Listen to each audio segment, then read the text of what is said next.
Welcome to Talk Time, the show where we dive deep into conversations that matter. Today, we're talking about how AI and predictive analytics are changing everything from business strategies, hiring practices, and the future of work itself. We are so lucky to be joined today by Jonathan Anaszewski. Correct me if I pronounce your name wrong there, John. No, that's totally He is the fine. co-founder and chief revenue officer of AI Grid. AI Grid is a newly based UK company that brings AI-powered predictive analytics to businesses of all sizes. John, thank you so much for joining us today. Can you take a minute and introduce yourself and tell us a little bit about AI Grid and what you guys are doing? Yeah, absolutely, Kenneth. First of all, thank you for having me on your as your guest on today's show. It's such an honor to be here with you and talking about this subject that I was so passionate about.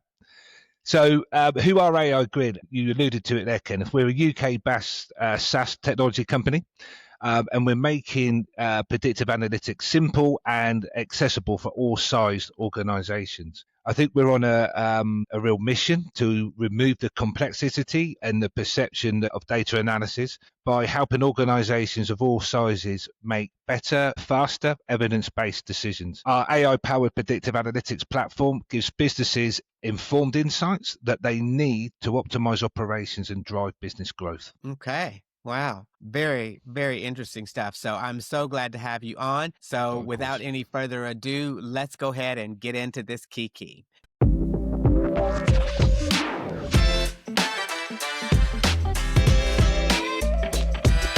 Imagine if your business could predict what's coming next before it even happens. From staffing to supply chain, AI is transforming how companies plan and thrive. Whether you're a business owner, manager, employee, or just curious about what's ahead, this episode is for you. Welcome to the future of smart decision making. So exactly what is predictive analytics? Predictive analytics is when AI algorithms analyze past and present data to make forecasts about the future.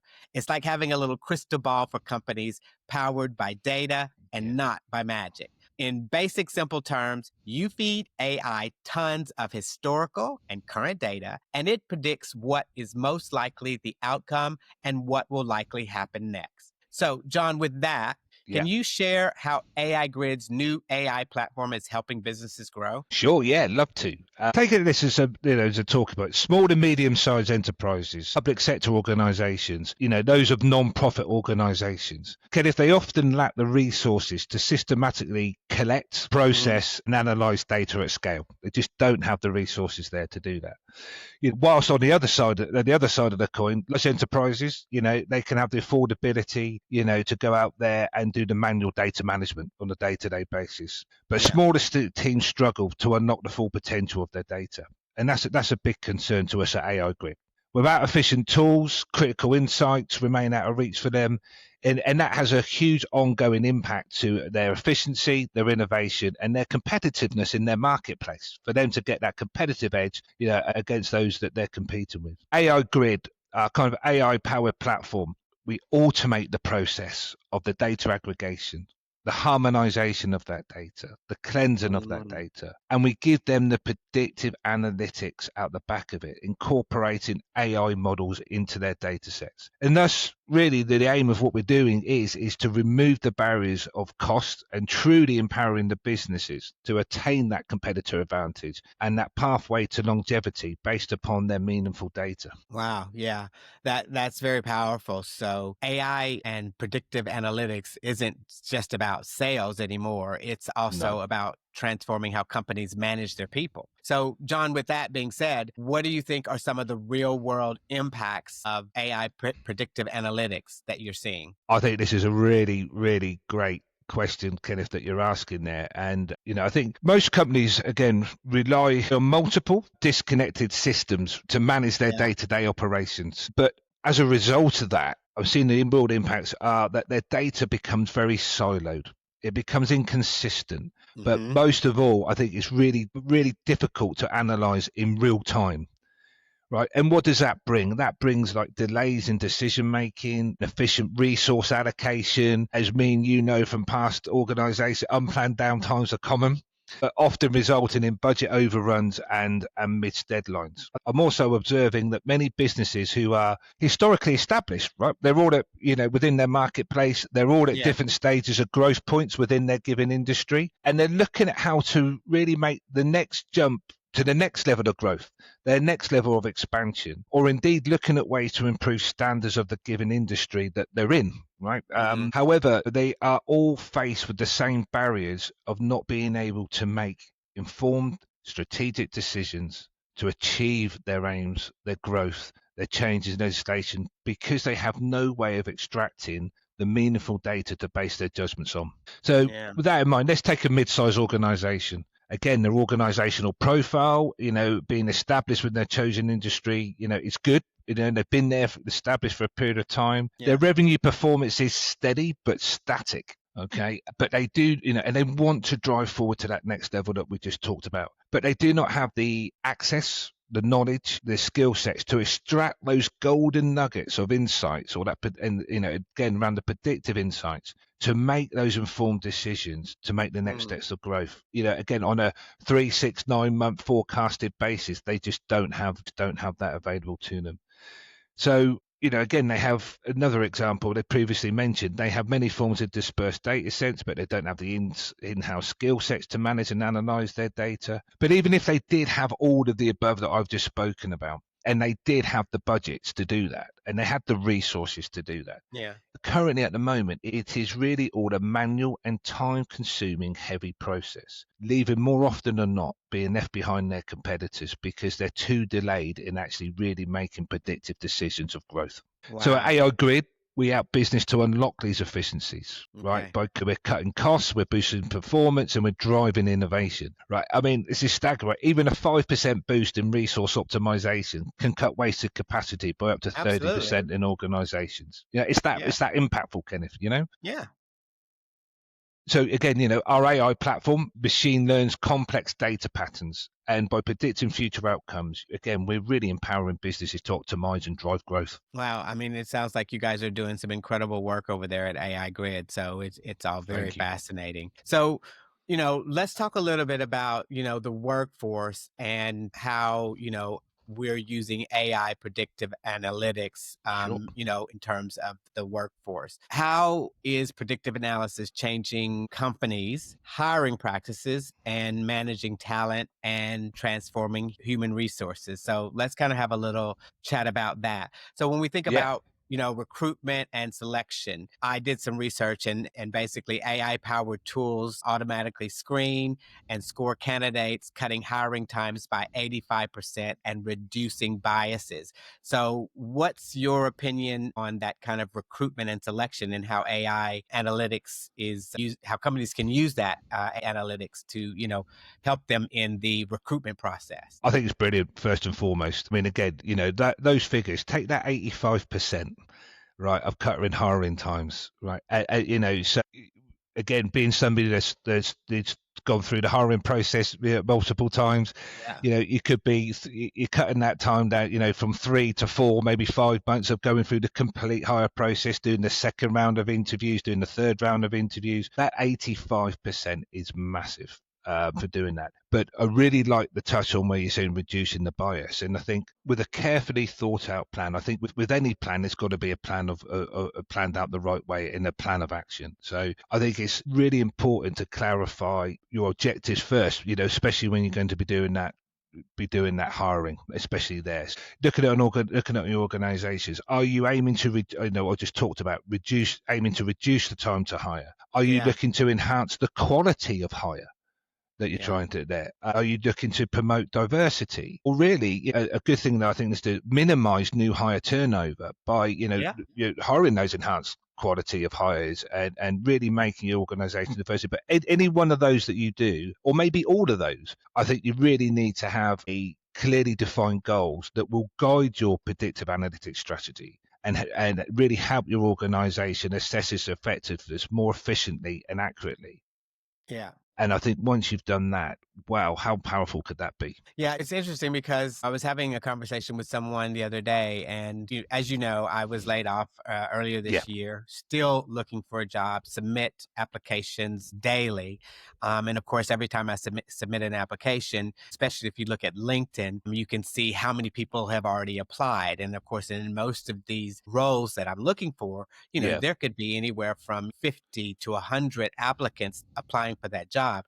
So, I Well, was talking to someone and I was like, with all of these applications that these companies are getting, yeah, how are they managing that? I'm not sitting behind what these companies have in terms of uh, tools, data, but part of me believes, and again, this is just my opinion, is that yeah. companies are now kind of using AI predictive analysis to weed through all of these resumes that they're getting and make more effective decisions about who they hire by weeding out the unnecessary. Now, of course, there's pros and cons to that, which I'm not Yeah, really going to get into, but I do see, and like I said, my opinion is that I see companies are kind of using that now to stream through all of these applications. I mean, and make better decisions about who they're hiring based on not only qualifications, but about who is best to fit the job based on the I job love what you description said and there. what's quality. Yeah, if I could just jump in, okay, I love Yeah, what you say absolutely. there because thank you. I think when you're looking at mainstream and how hiring companies have done that before, and you go on to the hiring platforms. I've applied to jobs, I've received jobs through LinkedIn and everything like that. They already have their kind of way of trying to filter out certain key elements, like, oh, you must have a degree, you must have this, you must have that. But I think that takes it away from the profile of the individual. So going back to Yeah. what I've just spoken about there, making sure like clearly defining your goals. What you also don't want to miss out on is that person still got the quality and the skills, and have they delivered in the past, but they don't have a degree. Yeah, But could they still be the right person to bring into my organization? Can I absolutely. can I bring them in to flourish my team? Can they go on and have a better career with and climb that your career ladder within our organization? Which, by the way, okay, that doesn't benefit me if they move on out of my team in 2 or 3 years' time, but Right. it benefits your organization. And a big thing that I got told when I was at our old company was that if I hired somebody and they went above me, I've done my job as a hiring manager because it is absolutely benefiting that organization and I've made the right hire. And that's always stuck with me. So why AI is looking at certain criteria, I Yeah. think we really need to look at how we can improve that criteria on the actual profile of that individual. Yeah. And again, I think that that's exactly what companies are starting to do because Yeah, in today's job market, I mean, I know you're based in the UK and I'm here in the USA, but the job markets, it still is, even though it's a little bit probably more strenuous here, I still right. think that companies are using that kind of data, predictive analytics to kind of help them weed through and find the right candidates. In parallel to that, I also think that companies are using that when it comes to career development as well. Basically using predictive analytics to see which employees are performing better and using that for suggestive personalized trainings or Yes, promotions. yes, We already mentioned reducing the bias, but using it also to build better, stronger relationships throughout the pipeline of your career. So, I think that that's another good aspect way of looking at how predictive analytics companies are using that, not only for hiring practices, but also once you're there, yeah. using that for Once your you're in. career development as well. Yeah, and I think let's have a look at what kind of the reason why I chuckle there is, I think candidates now they look for certain things with their employers, right? Yes they want a free soda machine, yes they want discounted lunch, etc., right? But it's also about like I've just come out of an education system, being at or whatever level that is, or I'm moving from one organisation to another organisation. They want to see a career path, Kenneth. Yeah. They want to see, how they can succeed within an organization. They don't want to go somewhere, or certainly I don't. I don't look at life and go, I don't want to do a sideways move, or I don't want to do a backwards move. I want somebody where they have established programs and such, programs that we've just talked about, where they can identify me as an individual, but Yeah. how I fit into the wider organization and how Yeah. they can help me grow for that organization. Because guess what? It's a win-win.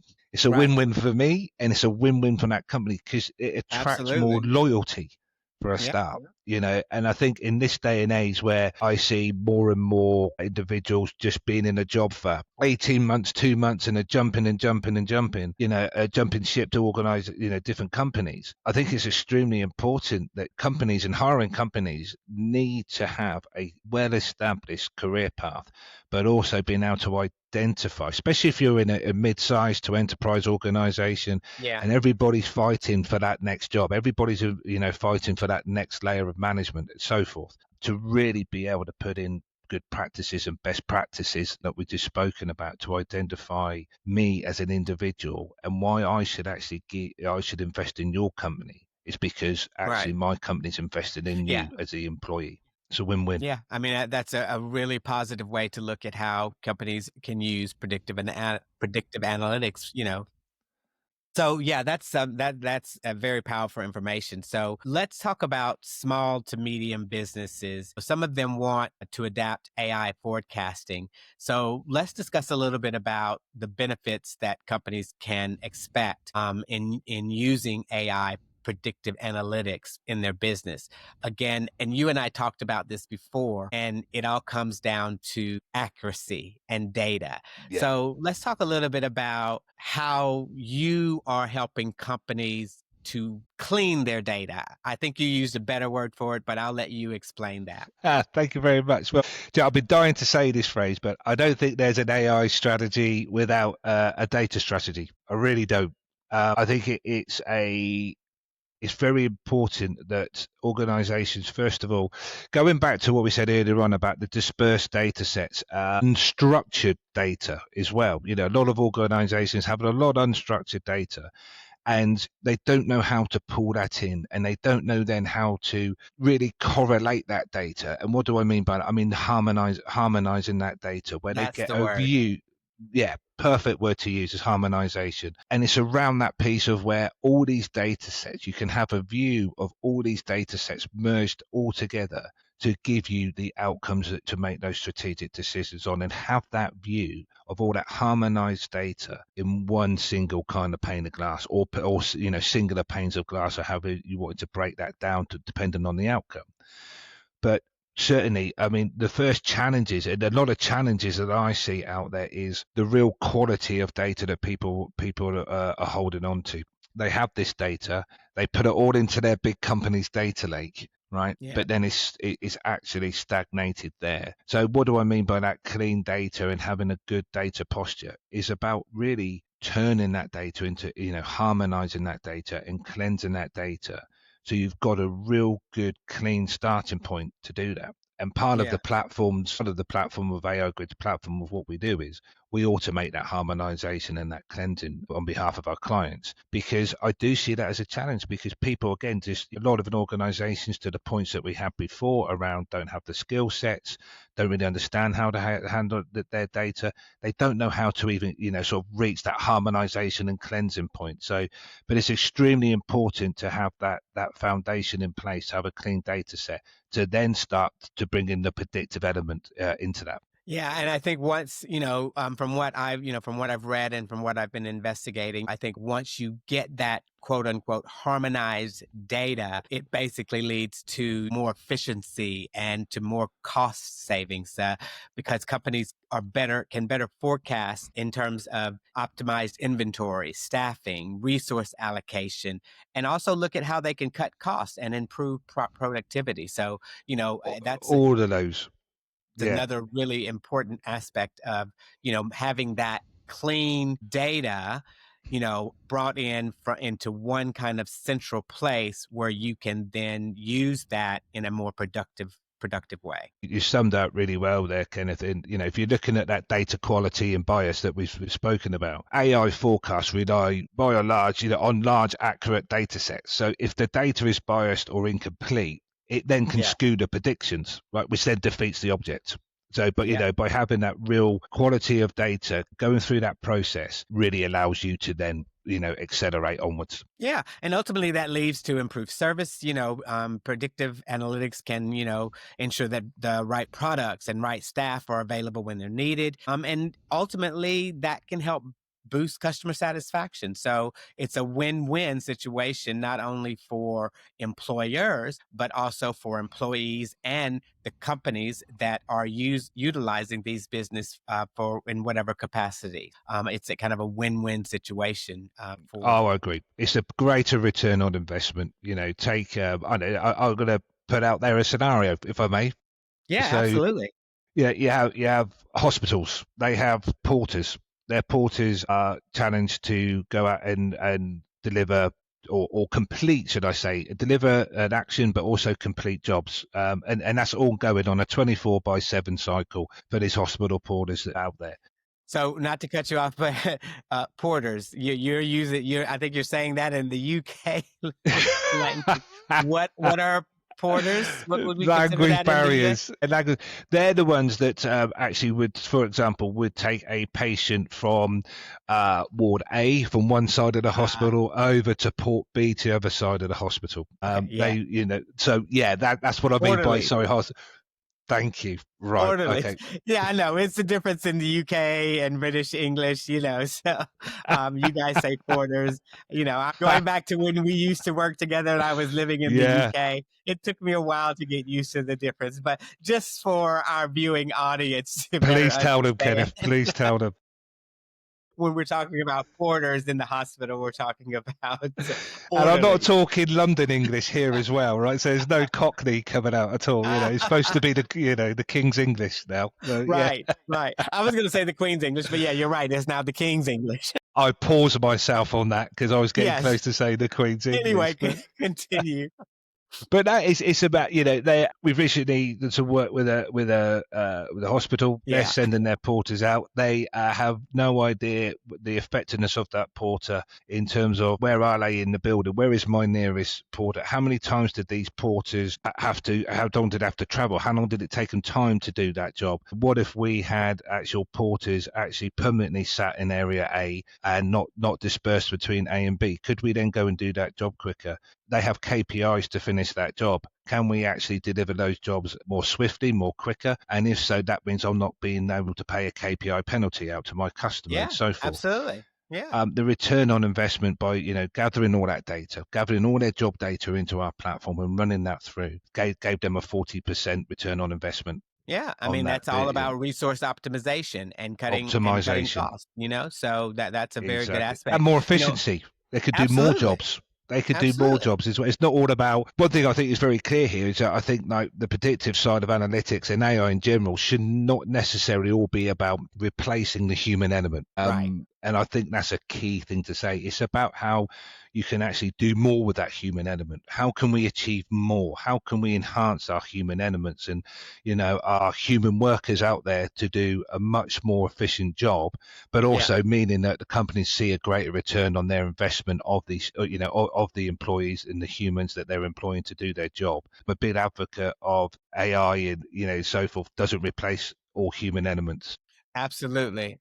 And I think that's a key thing to mention. I mentioned that in a previous episode when I was talking about the power of AI and where it's headed in the future. But what we need to also understand that is as AI continues to grow and AI predictive analytics continues to grow and companies start using that does not mean that it's replacing the human aspect of that, because the humans are still absolute. Because once you get the data, you gotta, and you analyze it, then you have to have somebody review it and make the next decision. So the human aspect is still always going to be there. And in more cases than not, you then need the human workforce to go and deliver on your strategic decisions that you're making, right? So it's extremely important. It just makes it more efficient. efficient way, of a more informed way of making those decisions. Yeah. I mean, it's all very promising. So one of the things, the next thing we kind of want to touch base on is probably some of the challenges that businesses may see when trying to adapt to predictive analytics. So what do you see as like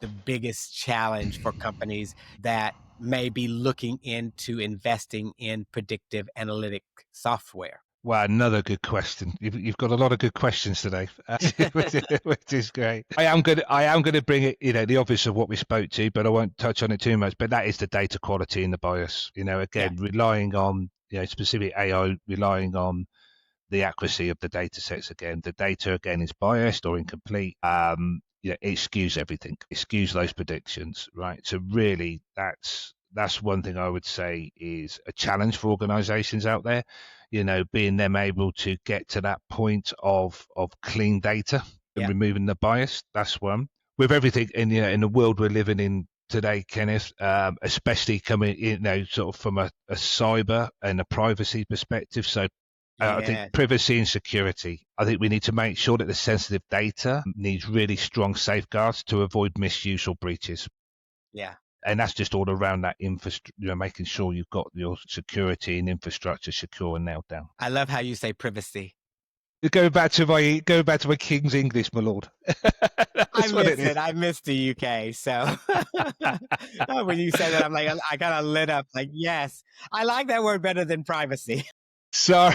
Well, maybe we need to do another show and we could just talk about, English versus American sayings. I think I'd love to do that with you. It'd be great fun. Absolutely. So, but back to the topic. Yeah. So back to the topic and security. Yeah. I think the next one is cost and complexity. Yeah. I think it's removing that barrier of perception that building and maintaining AI forecasting systems as such are perceived out there to be expensive and require specialist talent and costly infrastructure. And especially smaller to mid-sized firms, they often struggle with these barriers.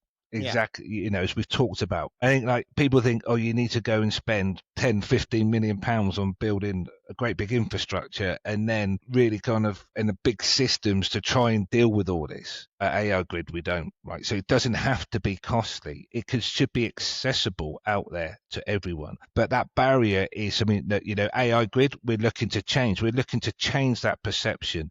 We're looking to change that mindset that actually everyone and every sized organization deserves to really have that predictive analytics. Yeah.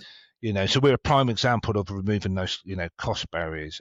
And I'd also say that go out there to the market and research ethical vendors such as us, right? And ask for their guidance and expertise on how to transform into the predictive analytics, right? But make sure that it's a tailored fit for your business and not going back to not just an expensive framework that you won't ever see a greater return of investment on. Yeah, I so 100% agree. I think whether you're a fast-growing company or entering new markets or managing uncertainty, AI predictive forecasting can help you get ahead of many challenges before they impact your bottom line. And I think that's, a lot of what AI Grid is doing is helping companies achieve that. So the work that you guys are doing, it's very interesting what you guys are doing and helping companies achieve, better future forecasting and impacting their bottom lines. The future of business is data-driven,